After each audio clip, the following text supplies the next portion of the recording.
views and opinions expressed in this program are those of the participants and do not necessarily reflect the views of BronxNet or the program underwriters.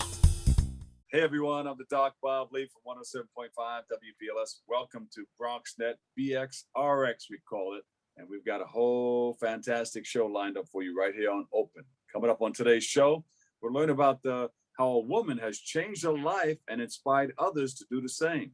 Then we'll speak to a physician on news on the latest development on the pandemic. After that, we'll take a look at an organization that has significant impact in our Black and brown communities. Then Bobby C, he has the latest in the world of sports. And then finally, we'll hear from a veteran businessman about how COVID has forever changed the way we do business globally.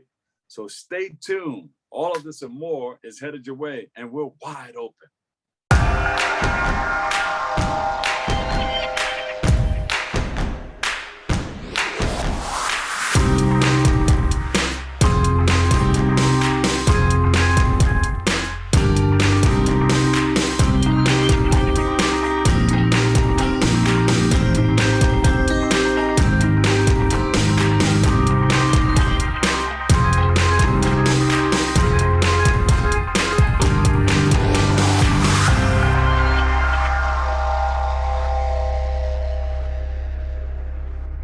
Here we go again. Good morning of the Doc Bob Lee. I'm your host, and you're watching Open. It's that live interactive broadcast that brings New York City straight to you, and you can stay connected to us through social media at BronxNet TV. Now, leading things off, our first guest is a peer advocate with the Samaritan Daytop Village, and she joins us today to share her story, battling addiction, and how her lifestyle change has inspired her to help others. It's a wonderful story.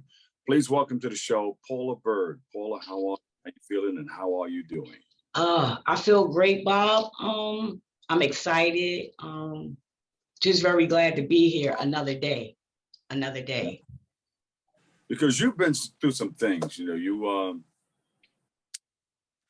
you've been in the community, you've gotten into some things on the bad side of the street, and you've come up on the other side, and now you're able to help others get what they need out of life. And I think that's beautiful. Yes. How you come through it, and now you're helping many others. Yes. Do it. Actually, I had 33 years out there. The use of the addiction, heroin, crack cocaine, incarceration, and it's a bad feeling. You know, some people don't know how to get out. You know, it's a struggle. It's people that, you know, individuals like myself who want to get out, but we don't know how. You know, and it's a spiral. It just spirals down. You go further down. It's painful. You hit rock bottom, and you've seen a lot of things in that terrible journey. Terrible journey. Yes, I've seen a lot of things. I've experienced a lot of things. And I just want to, you know, let the next person know that you can change. You know, you can move forward. You can come out of it, but you have to want to. You know, it has to be something that you want, and you really have to work hard at it. And for me, it was like, as hard as I worked to go out there to use, right, to be destructive, I kind of reversed it and use it toward doing what's right, you know, changing my behaviors and my ways and my thinking, you know, and that plays a major part in it. Yeah. For people who don't understand that life, take us through some of the things that you had to go through. Wow. Losing the trust from my family, the trust from my children, which I've gained back today fully. I have awesome grandchildren. I lost myself in it, you know, and then coming back, I had to actually figure out who I was. Like, you know, I tell people, did I really like chocolate ice cream? You know, I had to actually strip down to the core and find out who Paula was, right? And begin to love Paula for who Paula Paula was, despite the things that happened in my life and that I've done, I know I've hurt people in that path. Yeah. So I'm just glad to have my family back in my life. I have my parents. I have 8 other siblings, and my parents are 95 and 94 years old. Woo. Right? And they're still together, right? And they're still doing things. And I'm still able to get on the phone and say, hey, Dad, and my dad told me, he said, just don't look back, just keep going. Exactly. Just keep going. Yes. Yeah. So what was that spark of, did you come to God? What turned you around? What turned that whole situation around for you? When people say those yets, right? That's not me, or that's not going to happen to me. And when I found myself in a hallway, right, on a cardboard box, right, I said, yeah, this is not me. This is not me. This is not, what was instilled in me, and the whole time you want more, you want to do right, but you have to really dig deep and find that inner strength to say, no, I can't do this to myself anymore.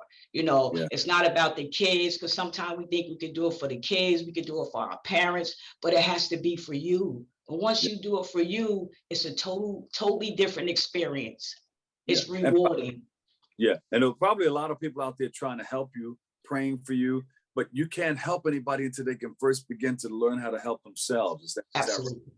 Absolutely. You have to, my mama can pray, right? And then it comes a time when they just give it to God, right? And I was always a spiritual person, and I knew the things that I was doing weren't right, so it all came to play, and I just said, whoa, I can't.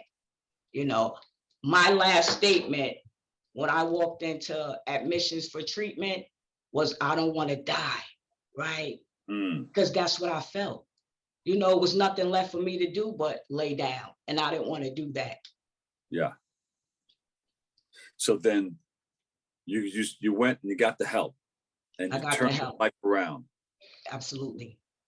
How did you do it? I walked in, like I said, I just stripped down, and I closed my mouth, right? And I listened, and instead of getting an attitude when something was said to me or I was corrected about something, I just took it in, and listened, and said, okay, maybe I need to do this, right? Maybe I need to turn this way, right? Maybe I need to make that right instead of that left. So you went to a facility? I went to Samaritan Van Wyck facility in Queens, and the staff there, the counselors, the therapists, they were amazing. They allowed me to go through what it was I needed to go through, and becoming the person that I am today. They cheered me through it. I struggled, but I kept pushing forward. And the more I pushed forward, the better I felt about myself, because I did it for me. You know? And now you're helping others. Yes. You've turned your life around completely. Yes. You did a total 360. Yes, I'm actually a student now at BMCC, the Borough Manhattan Community College. Right. My major is human services. So I'm really excited. I'm really excited. Yeah. Got your life on the right path, and you're doing your thing. And you work at Daytop. Yes, I do. Yeah, Yes. I'm a peer advocate here at Samaritan Daytop Village. Tell us about some of the programs that you offer. So we offer resources for training, recovery coach training. We also offer resources for housing. We connect you, health and wellness. If you need somebody to talk to, socializing. We have a veterans program as well. It's like I said before, it's an array. You may come in here, you just may need somebody to help you fill out an application, right? Or a resume, Yeah. employment, housing. How do I connect to housing? It's an amazing job. It's fulfilling. It's rewarding. I really like it, and I'm learning. Yeah. My boss told me, she said, just keep asking questions, and that's what I do. That's what And I I do. know your parents and everybody, all your friends and family are very, very proud of you. They said, look what Paula did. She turned her life around. And others, I Yeah, mean, the big inspiration to a lot of other people who are falling short and want to clean their lives up too. yeah, And you are sitting right there in a position to be able to help a lot of people because you've been there, you've done that. absolutely. Life experience. So I tell them, say, hey, I can share mine with you. And mine might not be as bad as yours, or mine might be worse than yours. My story, but the thing is, it doesn't matter. It depends on you. Yeah. What is it that you want to do? I work around you. I'm not here to, there's no big eyes, no little U's. I can't tell you what to do. Do you think this will work for you? So let's remove those barriers, because there are a lot of barriers in a way, and we have to figure out what those barriers are so you can move forward. Paula, where can we go to get more information on what your organization is doing and what you're doing? Yes, at Samaritan Daytop Village, Park Bronx Recovery Center. The number is 929-244-1500. My extension is 1606. Paula Byrd, peer advocate, Samaritan Daytop Village. Paula Byrd's Road to Recovery. That sounds like a book to me, Paula. It sounds like a book to me too. Put the pen to the paper. Here we go. Here, let me give you the first pen. Here. Thank you. Put the pen to the paper. Absolutely. Paula, thank you so much. God bless you. Thank you all for having me. Oh, you're so very welcome, and you're always welcome to come back because we need you to help us help others get what they need out of life. Okay, thank you. Paula, thank you.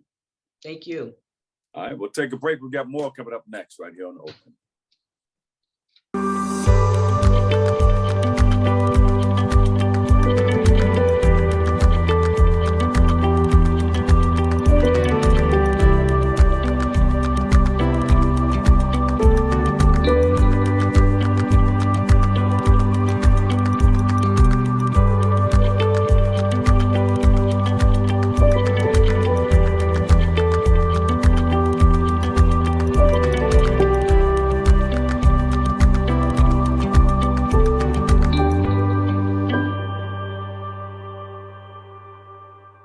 Welcome back, everybody. I'm the Doc Bob Lee for 107.5 WBLS, and of course, Bronx Nets Channel 67.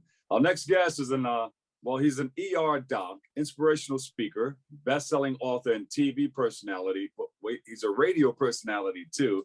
He's also the founder and president of the ER Doc. He joins us today to provide important insight on the latest developments on the COVID-19 virus, vaccine availability, and much more. Please welcome to the show, my friend, Dr. Sampson Davis. Doc, welcome. Thank you. Thank you. Pleasure to be here with you, Bob. Yeah. I remember when we first met, we were out in Jersey, and I was either hosting it or maybe I was in the audience, and I met you guys. They were honoring you, the three docs. Yeah, that was some time ago. Yeah. And I remember the last time I met you was last month. The last time I saw you. Yeah, last month we were together.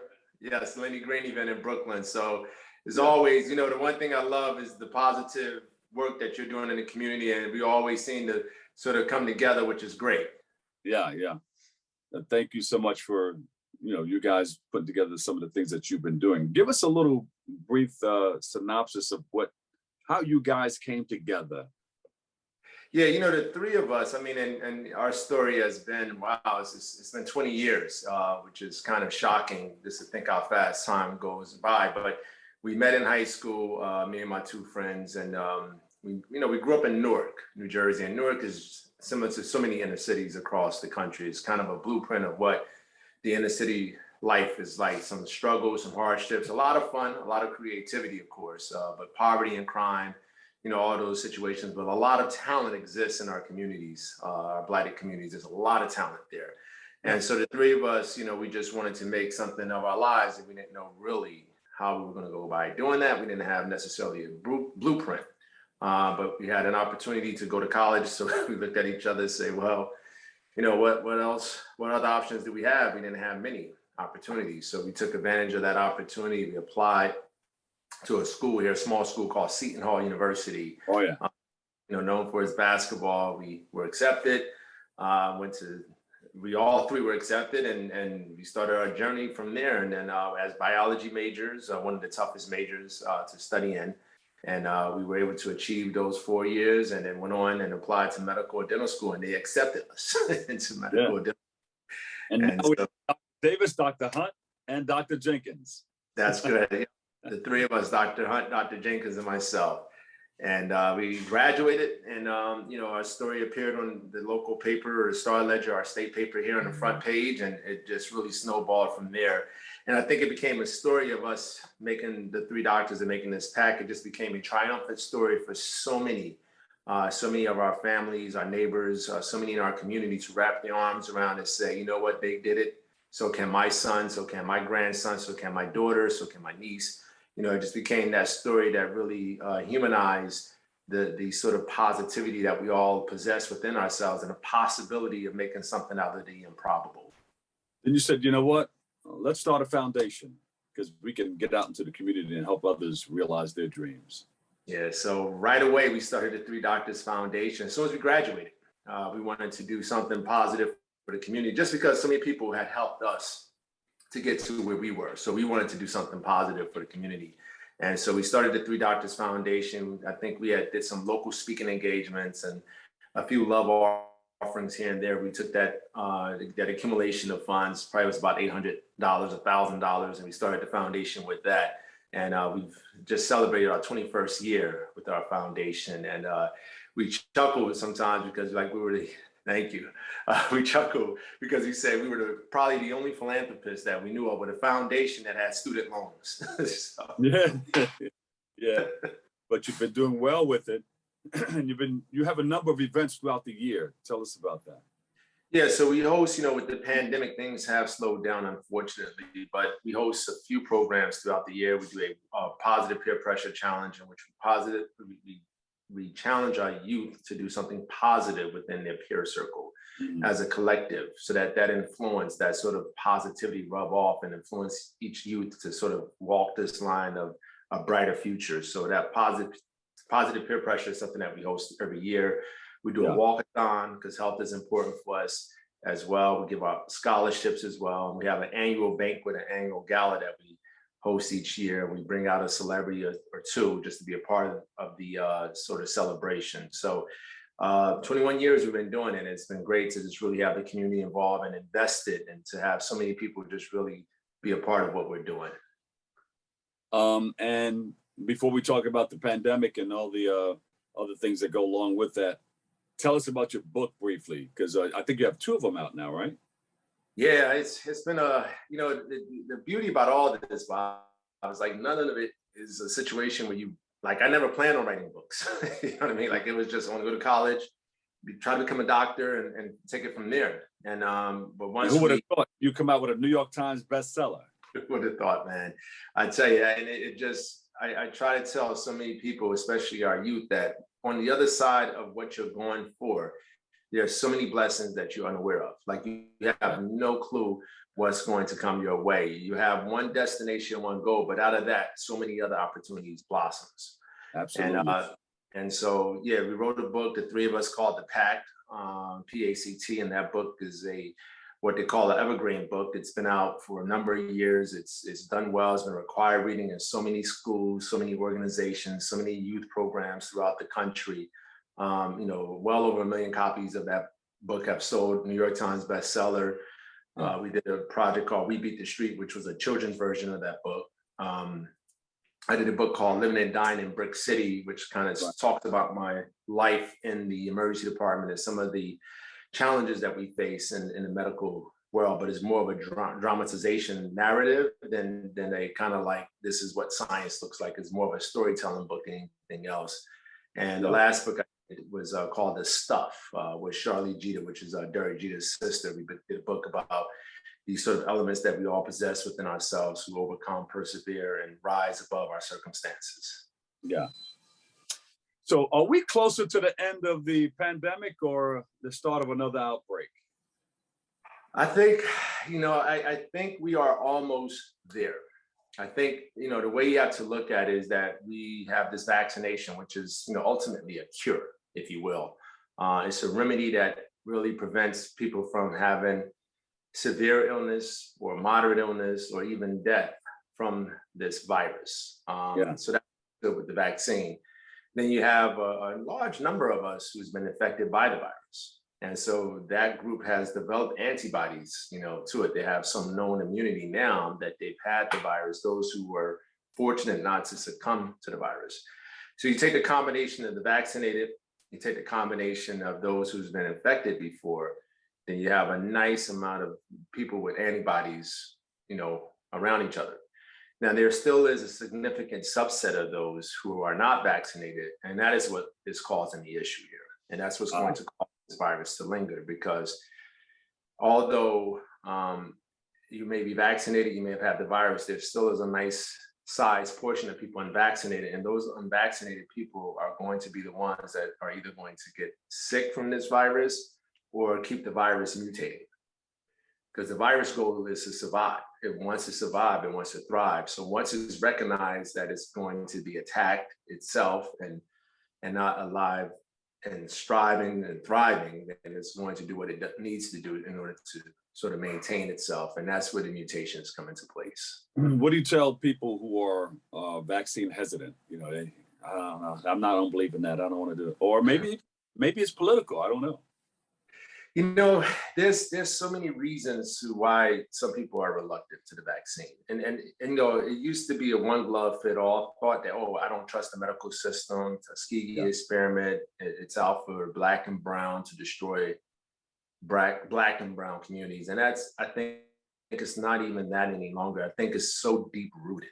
The issues are so deep rooted. I think that was kind of the entryway, but now people have different philosophies of not getting a vaccine as much as like, I want to do my home remedies, I'm going to exercise, I'm going to stick with what I know, and that has gotten me this far. So and you can still do that, but you still need to take care of some of the other things.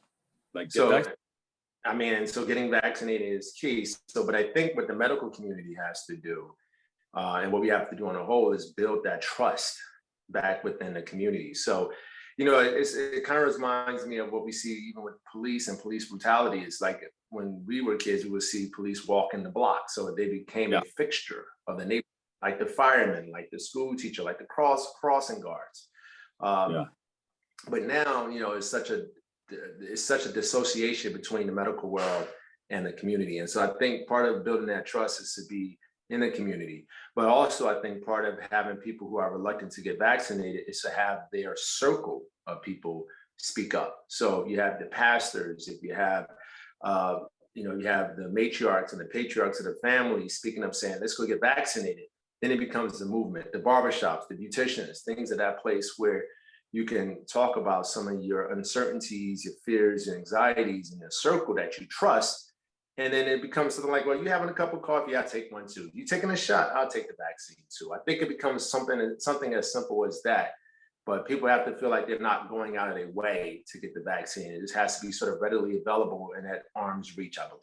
Yeah, they're going to wrap me. But I know Pfizer just tried to push through a vaccine for children age 5 and up.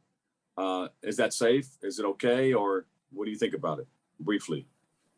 So far so good. All the vaccines have shown nothing but positive outcomes here. Every vaccine or every medication has some mild side effects, but it's been safe in 12 and up. My 13-year-old son's been vaccinated. So 5 and 12, we suspect it to be safe as well. Yeah. We need more of this. We need you for about an hour, but where can we go to get more information on what you're doing? Website, social media? Yeah, absolutely. Website, social media handle is all Dr. Sampson Davis.com, and Twitter, Instagram is Dr. Sampson Davis. Thank you so much, Dr. Sampson Davis. We appreciate you. We thank you for all that you're doing. Thank you for your service. Thank you, brother. All right, we'll take a break right here. I've got more coming up next right here on Open.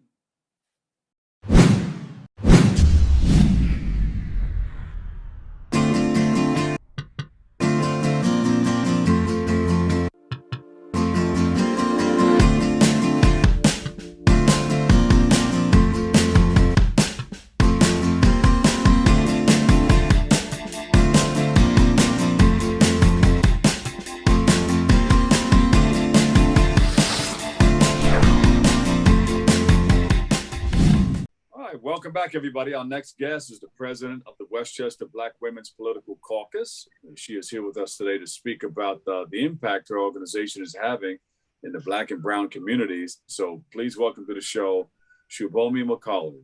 How are you? Thank you so much, Bob. I'm doing just fine, and it's a pleasure to be on your show. Oh, pleasure to have you here. Tell us about yourself and your position at the WBWPC. Yes, I am the president of the countywide Westchester Black Women's Political Caucus. We have 5 chapters in Westchester County.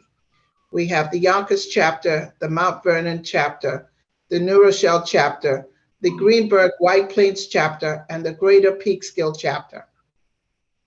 And your job as the president, it seems like you're in charge of a lot of chapters. About the wonderful work that you're doing with these chapters. Absolutely. We are branding ourselves as the go-to for Black and brown communities in Westchester County. We just co-sponsored the Westchester Women's Reproductive Rights March in White Plains last Saturday. Yeah. And, everybody was there, all our elected officials, and we were proud to co-sponsor that event with them.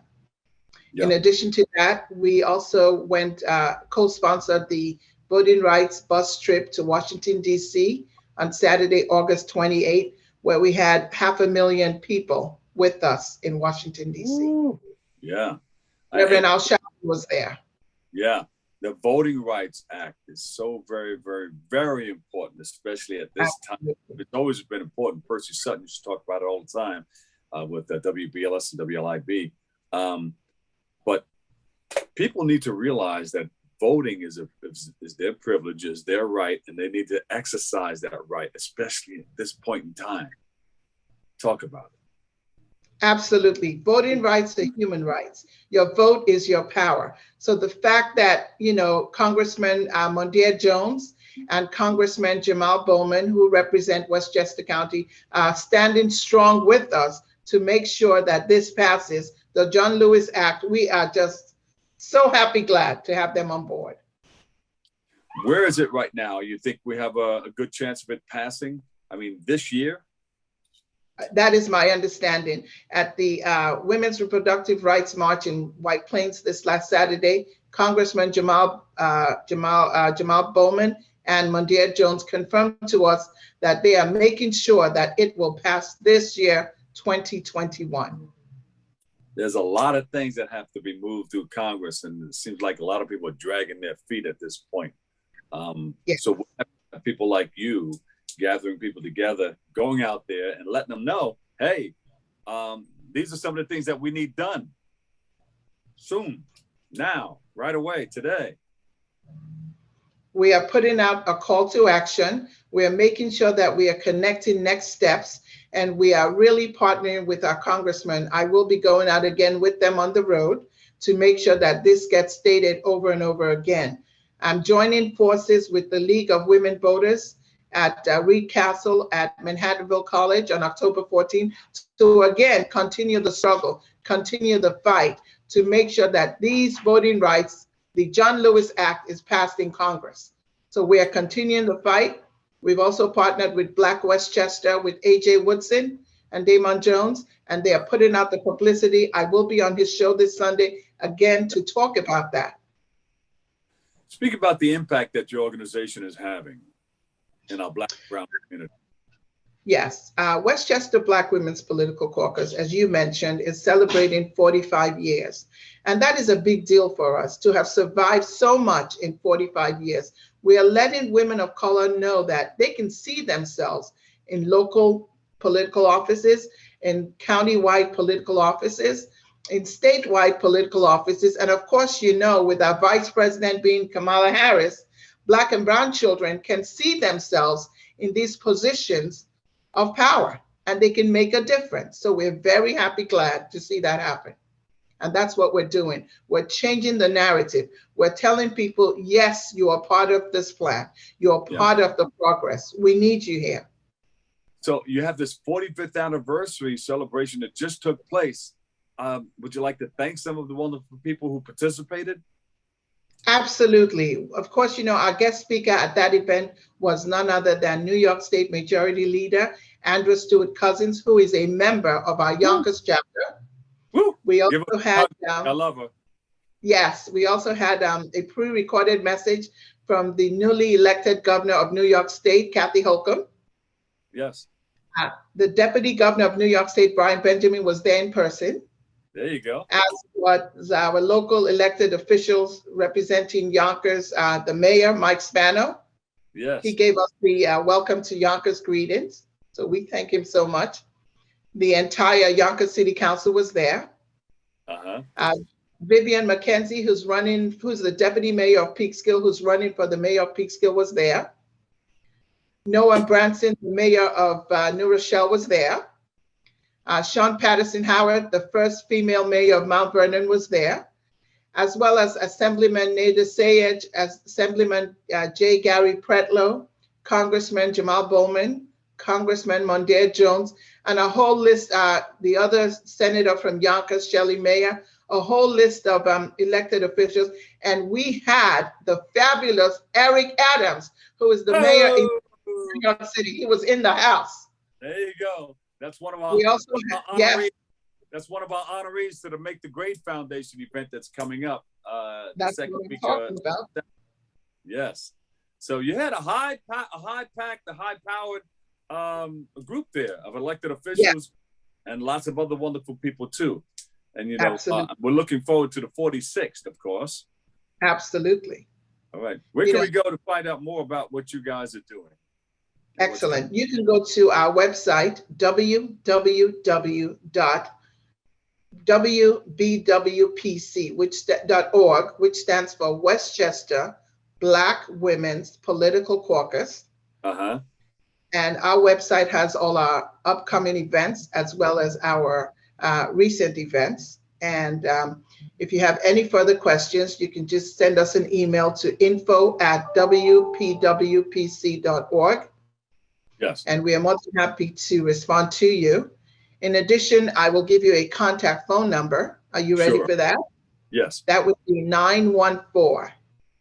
914-843-5637. And we are happy to continue the conversation.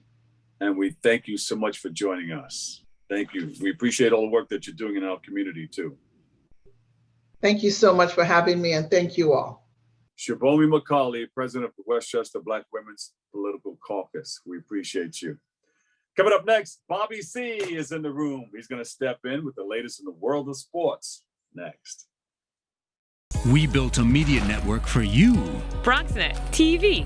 Come learn in your new state-of-the-art studios at Lehman College. At Mercy College. And coming soon to the South Bronx in the Hub. Inspire with your stories, culture, history. Your Bronx on BronxNet. Engage with us. Connect with us at your channels and at BronxNet.tv. Learn, engage, inspire. BronxNet TV. From the Bronx to the world. BronxNet.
Hey there, race fans. Last Monday, we had legendary drag racer Don the Snake Prodrome on the show. Here's part 2 of that interview. It took you 2 years to do this book with Alana Share. You know, there are other books about your life, but this one really is your first full biography. The book tackles a lot of the ups and downs of your career, including actually, and maybe people didn't know about your dyslexia or even basically overcoming racism in the sport. You didn't have it super easy growing up. You worked from nothing. And the process of doing this book, did a lot of those memories resurface for you? And do you have a different perspective on your life now? Yeah, it was really amazing doing the book. It took us about 2 years, and I wouldn't have done this book without Ilana. She was the one that encouraged me to do it and looked after me. You know, that to do a book and have someone write a book about you, you've got to be pretty close to that person, because you can get going down the wrong road. And I think we put everything down exactly the way my life happened and the way things started for me as a young kid, and the problems I had in school and the dyslexia and all that was a tough thing, especially back in those days when people never heard of dyslexia. But it's something I fought through. But I was just thrilled with the job she did on the book, and I'm real proud of the book. Thank you. So many photos, and I mean, the book weighs a little bit over 2 pounds. I mean, it's just a beautifully done book, not only the way that it's written, but also all the photographs of your career. And I know you guys were working on that even during the pandemic, working on all the captions and things to really try to bring those moments back to life. So really, it translates very well in the book. Yeah, and it's nice that the people that have read the book, I mean, I do get a lot of nice comments and letters and stuff about the book, because I think someplace in that book it can help a young fella coming up and not sure exactly what he wants to do in life, or not sure what he's going to amount to. I didn't think I was going to amount to much because of my education, but here I found this niche, this drag racing. And there was just trophies at the time. There was no money. And I'm hoping that it'll reach some young fellow, some young girl that is coming up and is struggling with something, and especially in school. I hope this book will help them and let them know that there is hope out there, and there are things that you can get into that you're not even maybe thinking of in today, but tomorrow you might run into that certain thing that will drive you, and you'll get a hold of, and you'll make a living doing it. Yeah, and then there's so many stories too in the book. I mean, so many people that are interviewed in these sidebars, and the way that it's just collected. And you know, I also feel for those at home, the book is very much a love story. I mean, you met your wife, Lynn, in high school. I mean, how much has she been a factor in your success? Well, she was everything for my success. Yeah, I met her in junior high school, actually, and when I had to ask her parents, as time went on, when I was a little older, I was 21, ask her parents for her hand in marriage. They didn't think I was going to amount to much, you know, and I could tell her dad was a little wasn't real happy with me asking her to marry her, or marrying her daughter off to me. So, but it all ended up well. They ended up being real proud of me, and my wife is, and I'm proud of her. And we did it as a team together, building this sport of drag racing up. And she was right there and still is, along with my daughter, Donna. Yeah, I think it's a great segue too there, because I definitely wanted to give a shout out to Donna. And the book even, you know, basically gives your fans, I mean, she helped connect us, of course. And, you know, the book basically gives your fans so much of that part of your life that is your life outside of racing. I mean, even a note about how Donna got her name from a Richie Valens song, as opposed to, you know, named, of course, after you. So some really cool factoids about you and your life in the book. Yeah, well, I think we captured it pretty good. Ilana did a great job, and that's exactly how Donna got her name. It's the Richie Valens. Some of your viewers might be a little young and remember that name, but he was quite something in the 50s. He was a big name, and he had a song out. He had a song out, Donna, and I happened to get in the car, leaving the hospital after Donna was born. I was running off to another race in Detroit. And so this song came on, Donna, and I thought, that's perfect. So that's how Donna got her name, is the Richie Valens. That is perfect. And speaking of perfect too, Don, I mean, a big turning point in your career basically is your rivalry and your friendship with Tom the Mongoose Ewing. You know, you said in the book as well in 2018 when he passes that a piece of you died with him. What do you miss most about Tom? Well, I miss him every day. You know, we would talk probably every day or every other day at least about something he'd have going, or just, we were just really close. He was like my brother to me, and I miss him. When he passed away, yeah, man, I didn't even feel like I wanted to be called the Snake anymore, because without the mongoose, and, you know, and the snake, it was just this team, and he's the one, and folks can read that in the book. He's the one that came up with the idea of going to Mattel Toy Company and talking to them about a sponsorship. And I was a guy saying, what would they want with a couple of drag racers? But lo and behold, you know, he went in there and they thought it was a great idea. So we got we're still getting checks from Hot Wheels. I mean, we're still connected with Hot Wheels. They're still coming out with different models and so on, and Snake and the Mongoose. Yeah, I mean, I think it's a very interesting pairing, of course, because you two are like the odd couple. You know, he's all about promotion and, you know, the pairing of the two of you together. I think his history, as you mentioned, with Mattel and Hot Wheels. And it's funny because our co-producer who's on with us now, Chris Pusateri, I mentioned him. I happen to drive a souped up Dodge Challenger, and I was going through a box of toys here in the house. And thank God, I guess, that mom keeps everything, right? This is one of my very first, you know, Mattel cars, and it looks very much like your car. I looked at the bottom of it, and it actually dates back, if you can imagine this, to 1975.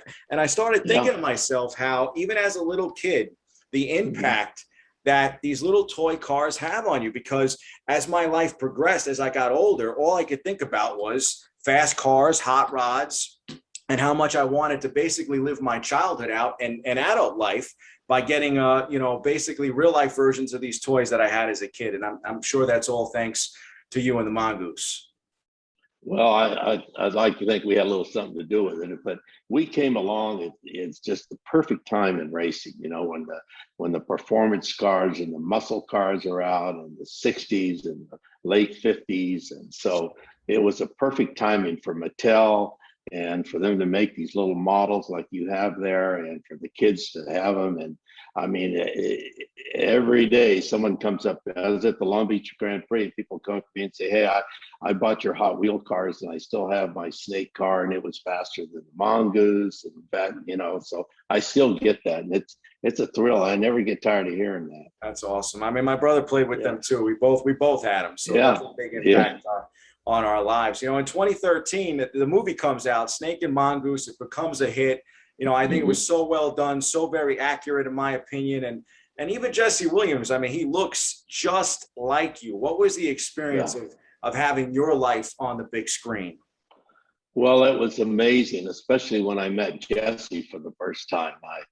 I thought, man, you know, are you a kin of mine or something? I mean, we were he was a dead ringer, you know. It's the way I used to look back in the day, you know. But it was amazing meeting him, and he did a great job in the movie. So I was really pleased with the way he represented it. What he did, his acting was over the top. And for those folks that have ever watched Grey's Anatomy, he's one of the big leads on Grey's Anatomy, Jesse Williams. And like I say, he did a hell of a job in the movie. I loved it. And Don, it's a super movie. This is a super book. Don the Snake Perdome, My Life Beyond the 1320 from Cartech Books is available through Amazon.com, BarnesandNoble.com, Don's website at SnakeRacing.com, and of course, CartechBooks.com. Pick up a copy to read more of this hero of horsepower. Thanks so much, Don. Keep living life a quarter mile at a time. Amen, brother. Thank you, Bobby.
Our next guest is the president and CEO of SupplyHive, and he's here with us today to speak about how the pandemic has impacted the global supply chain.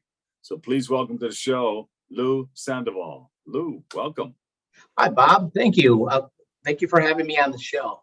Yeah, they say that you're the man to come to. You're the go-to guy with all the information. Well, that's what I hear. But I'm just one of the guys. And there's a lot going on in procurement and supply chain. So I can share with you what our vantage point is from our perspective. So, first of all, tell us what SupplyHive is and all about. Well, SupplyHive is what we do for our clients is we're a cloud-based supplier of performance management software. It's a platform. What we do is we help companies rate, review their suppliers at scale, and they harvest that performance data to help the suppliers improve, and consequently, in that improvement, they improve their own business and becoming more efficient. So they gain the data that they get, the insights that they get, they use to drive their business. Return on investment, profitability, a lot of the different factors that go into running a business. So. Yeah, that's it. Everybody wants to know about the, return on investment. Tell us, what challenges and trends have you noticed in the global supply chain as a result of COVID-19? Well, it's interesting. There's been a lot of things that have kind of happened. In our particular world, I think there's been a fast forward on a lot of digital transformation of the process.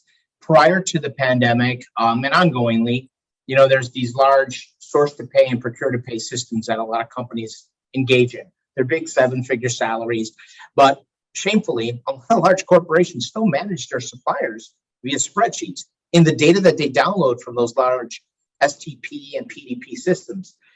So in that, and this has been not specific to supplier performance management, but I would say, business as a whole, what the pandemic has exposed is a need to be more digitally aware and digitally, involved with digital transformation. So we've seen that from contactless ordering in the F&B space, but in supplier performance management, it's really starting to embrace platforms such as ours that give them the ability to rate, review, and manage their suppliers at scale versus batches of 50 or 100 at a time, or maybe 500 at a time in a spreadsheet, which is very time intensive, laborious, and inefficient.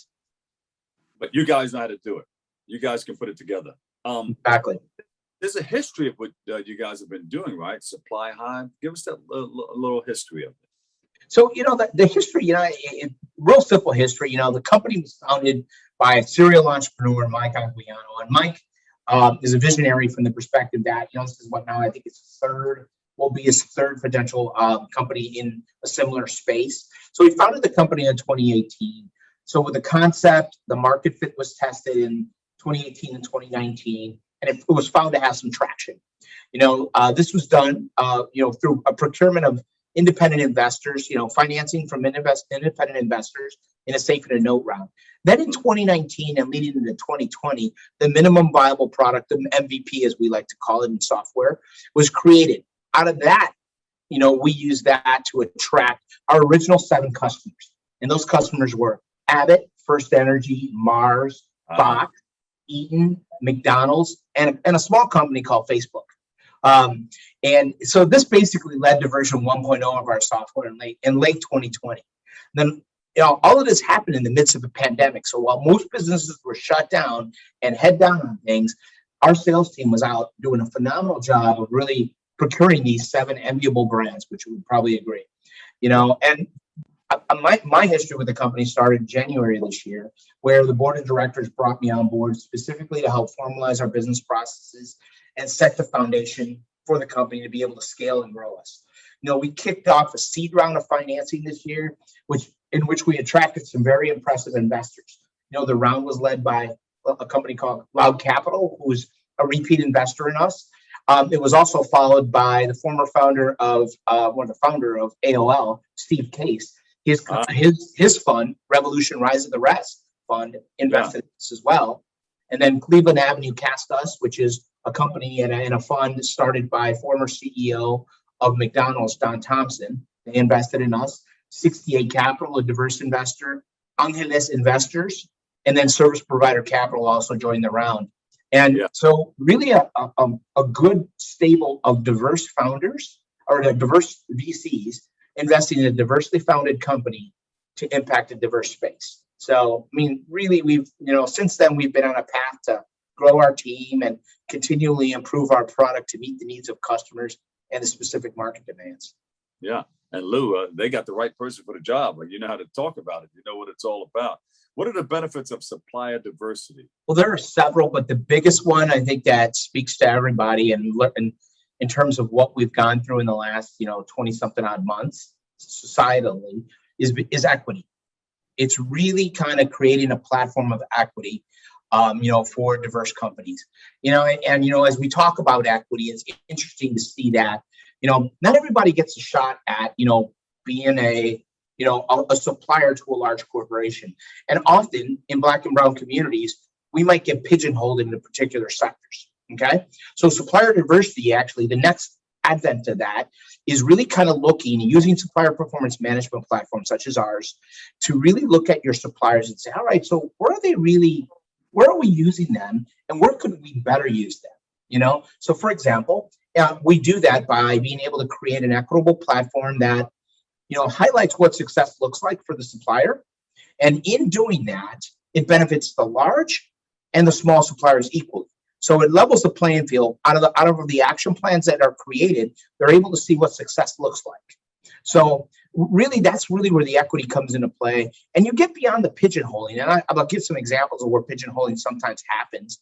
Yeah. You've got in a Latino community, you have traditionally, we might get considered for housekeeping contracts, for landscaping contracts, but often we don't get a seat at the table for IT or consulting or legal. So that's the next phase of this process in terms of driving equity and supplier diversity.